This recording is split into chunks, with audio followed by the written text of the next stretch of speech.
మీరన్నా ఎన్ని సంవత్సరాల నుంచి కంటోన్మెంట్ ఏరియాలో ఉంటున్నారు? ఎలాంటి ఇబ్బందులు పడ్డారు మీరు? మేము పుట్టి పెరిగిందే కంటోన్మెంట్ అంటే ఎలా అంటే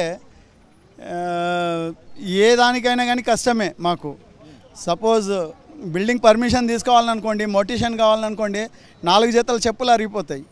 ఇప్పటిదాకా కాదు, నేనే పర్సనల్గా నా మోటిషన్ గురించే నేను పెట్టుకున్నాను. ఇంటిలోకి పెట్టుకుంటే ఇప్పటిదాకా నాది మోటిషనే కాలేదు, అయినా బిల్డింగ్ తయారైపోయింది. అట్లా ఇవన్నీ బిల్డింగ్లు అవేనండి. ఇక్కడ చిన్న చిన్నవి ఉన్నాయి, అన్నీ అట్లాంటివే. కాబట్టి మున్సిపల్లో వస్తే మాకు పర్మిషన్స్ వస్తాయని మేము బాగా ఆశిస్తున్నాము. కాబట్టి మున్సిపల్లో మెర్జ్ కావడమే మాకు ఉత్తమం, ఇది కావాలని మేము కోరుకుంటున్నాము. అది మీరు సార్ ఎన్ని సంవత్సరాలుగా ఉంటా ఉన్నారు? మీ వికాస్ మంచ్కు సంబంధించి ఏం చెప్పదలుచుకున్నారు మీరు? మేము వికాస్ మంచ్ని ప్రారంభించి గత 5 సంవత్సరాలు అవుతుంది. 5 సంవత్సరాల నుండి ఈ కంటోన్మెంట్లో ఉన్న సివిల్ ప్రాంతాలనే కానివ్వండి, నోటిఫైడ్ సివిల్ ప్రాంతాలు, అదేవిధంగా బజార్ ఏరియాలు అన్నింటినీ కూడా జిహెచ్ఎంసీలో మర్జ్ చేయాలనేసి మేము పోరాటం కొనసాగించడం జరిగింది. ఈ సందర్భంగానే మేము ఢిల్లీలో జంతర్ మంతర్ దగ్గర పార్లమెంటు దగ్గరలో కూడా మేము ధర్నా చేయడం జరిగింది మా టీం సభ్యులతో కలిసి. అలాగే రాజ్నాథ్ సింగ్ డిఫెన్స్ మినిస్టర్ గారికి కూడా మేము వినతి పత్రం ఇవ్వడం జరిగింది.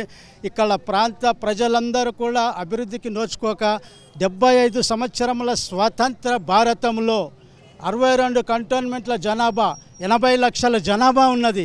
ఈ 80 లక్షల జనాభా రాజ్యాంగ ఫలాలను అందుకోలేకపోతున్నారు. మరి పక్కన ఉన్న లోకల్ గవర్నమెంట్ అంటే మున్సిపాలిటీస్ కానివ్వండి, గ్రేటర్ హైదరాబాద్ కానివ్వండి, పంచాయతీ రాజులు కానివ్వండి, ఇక్కడ ప్రాంత ప్రజలందరూ అభివృద్ధి చెందుతున్నారు. కానీ మరి 80 లక్షలు 62 కంటోన్మెంట్ల జనాభాకు మాత్రము రాజ్యాంగ పరిధిలో లేరు. వాళ్ళకి ఆర్టికల్ 19, 20, 21 కూడా అమలుపరచడం లేదు.